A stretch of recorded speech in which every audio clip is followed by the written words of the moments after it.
GERD, like Protonix and Nexium and Dexalon. All of these medications have huge effects on your memory. And they're also really, if you're on them for an extended amount of years, and how many you take, it does. My doctor made that very clear to me. It's if you take just one a day, it's okay. If you're prescribed more like 2 or 3 a day, it is absolutely an open caveat for Alzheimer's and dementia. And I think a lot of people need to ask their doctors or holistic doctors and do research on their own. You don't have to have a master's degree to do the research. Just read and find out what your medications you're taking. Because I think a lot of it can be... I don't know. I'm just saying, I think a lot of the medications people are taking are a huge contributor to a lot of diseases. Maybe just not Alzheimer's, but a lot. Do you agree? Yes. I do agree. One thing that we experienced with my dad was he was put on a psychotropic drug, and he was put on quite a lot of it. And this was without our knowledge, because he was in a nursing home and they don't actually have to tell the next of kin what they're prescribing. They don't often see the patient. They'll go off what's in their notes from the staff. And my father had many difficulties because he was quite sensitive to this drug. So that's been something that I've brought up over and over again. It's made me research anything I'm ever prescribed, because I want to know exactly what this will do to me or what it may do to me. It's been that experience was a huge eye opener for me, and I think for a lot of people that I've that have either gone through it or I've shared that story with, and just like yourself, you are quite aware like that it's important to do the research on medications. Right. Now, are you permitted to say what psychotropic drug it was? Because I think that would be helpful. I mean, you're not naming the name. Yeah. Sure. It was Seroquel. Really? Was the drug. So, yeah. So, hopefully we have a new meeting of our group coming up next month, and it's going to be something that's up for discussion, whether it's a good drug to prescribe or not.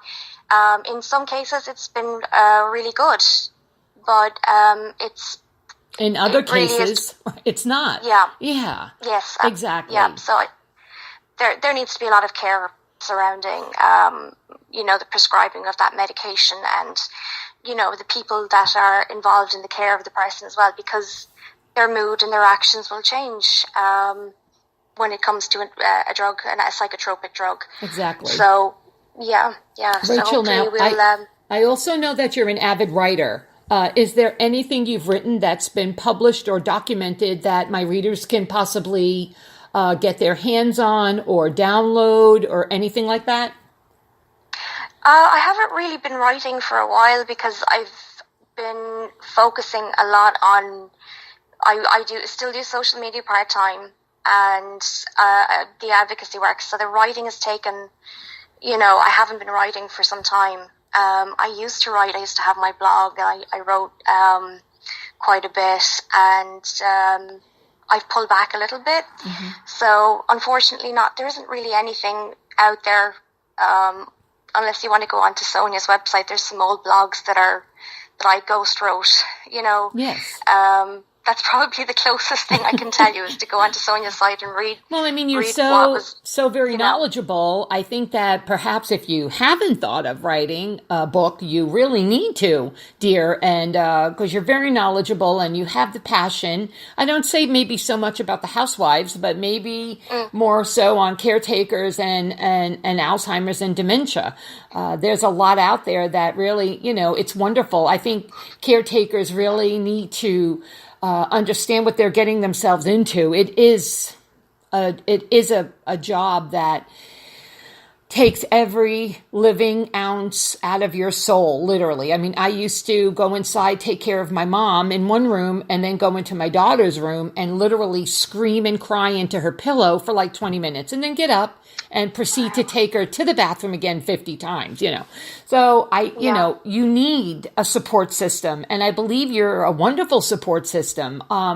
Do you have perhaps a website that you offer your help or services to, or do you have anything? Is there anything you're looking for? Do you have? I know you said you're not writing, but do you have a website that people can contact you? Maybe even in Ireland, because I'm going to be posting this all over. Once we're done with our interview, it uploads to YouTube. I can send it to you. It's an MP3, so anybody will be able to listen to it. You can post it on all of your Alzheimer websites, So if there's a number or an email you can give out to people so that they can contact you, perhaps from your own country, for extra help, or maybe just where to go or who to contact, something maybe. Well, right now, I think probably the best place to get me is, and the most open place to get me is Twitter, because I do post a lot of content about dementia and the work that I've been doing on this website that we're building. I don't have the URL yet, or I'd give it out, but I will be posting that on Twitter quite a lot when the site goes live. And I do often post stories, information.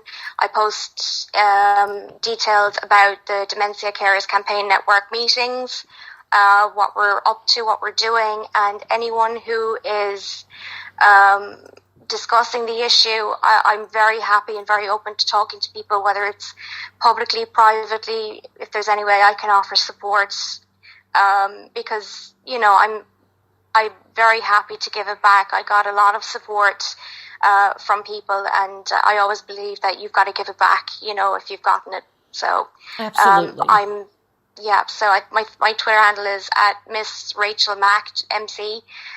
So if you want to catch me there for anything, that's where you'll find me. And also, Rachel, what I'll do is I will put a blog out. I won't be able to do it today, but I'll probably do it either this evening or tomorrow morning. And I will have there all of your information that I'll get from you, so that people can sign on to your Twitter account, maybe Facebook, or any of the other websites that you provide for me that you would like for people to contact you at. And that way my listeners will be able to maybe have someone that they can talk to as well. Absolutely. Yeah, I really love the fact that you came on air today. I appreciate it, because I am a crazed fan for, Real Housewives of New York, New Jersey, OC, Atlanta, oy vey. It goes on and on and on. But me too. It's my escape, between schooling and family and being a caretaker, it's, that's my outlet. My drug of choice is Real Housewives. Yeah, I think that it's that way for a lot of people, and it's why I like to share little anecdotes with people. It's fun. It's just, lighthearted, and people are interested in the show, and I was very fortunate to have a glimpse into what it was like behind the scenes, and I use it to relax as well and just switch off from the world. Exactly. And New York is never not entertaining, Exactly. And I'm delighted. I'm delighted that you had me on. Can you give us the funniest Sonia story without breaking any kind of non-compete? Sure. Let me try. There's so many.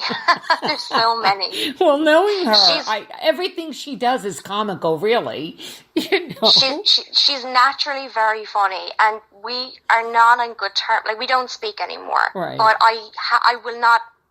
Like, I have to say, she is very. I still laugh at her. I was watching the episode where she's on her bed, and she's sort of tented in, and everything's on the bed. And she's just talking away to herself, and that's her. It is. That's how she is. Yeah, and she used to. We saw her getting the jitney. Yes. To the Hamptons. She used to get the jitney to the Hamptons. Well, I was there certainly.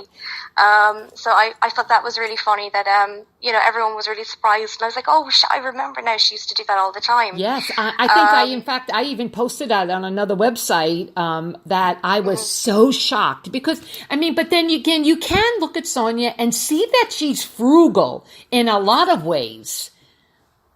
Oh, she is. She's like, by her own admission, she's like that. Yeah. We didn't really have air conditioning while we were there. It was on and off. And she just said, like, she likes to keep it up. But we did have hot water. Yeah. That's one thing. Everyone thinks that we didn't have hot water. We had hot water. But I think Ramona would ring her in advance, would give her a call just to make sure the AC was on if when she was coming over to film. Yes. I just read a very bad article. It was an interviewer. I wish I knew the name of the interview, and maybe in a way I'm glad I didn't, about Ramona. I guess it was a podcaster, kind of like myself. Yes, and I heard it. Did you read that? And my goodness gracious, she was just, which I can see, so rude to this poor woman who was interviewing her at the time. And it was just if I see it, I'm going to post it on my blog for next week. I can't remember it, but I saved it on my computer. But it was just very not pleasant for Ramona at all. But I can see her being like that, very rude to people. I can. I know she was cool with you, but I'm just saying as an outsider looking in as a viewer. It's like I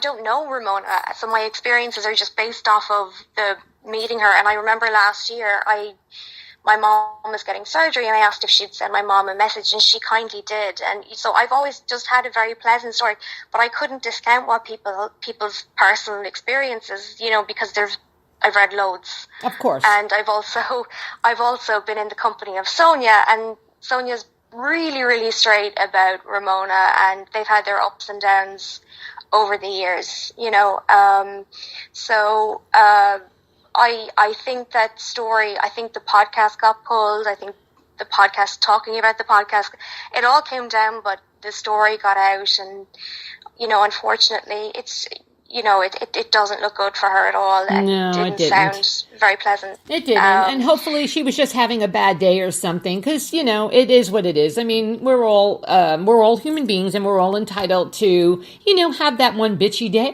and it might have been just her day for her, but for some reason, for what we see on TV, and I know it's edited, and I know a lot of it's scripted. Well, maybe not scripted per se, but I think a lot of what the producers tell the actresses to do, and with a lot of the back talking, oh, she said this, and this one said this to this one, just to stir the shit a little bit. And that's kind of like how it goes. I mean, we're not stupid. We know it's not a true occurrence of what really happens. We know what goes on. So, I mean, I'm sure Ramona is not as bitchy as they make her out to be, but there are some instances where I could say, wow, that sure does fit her very well.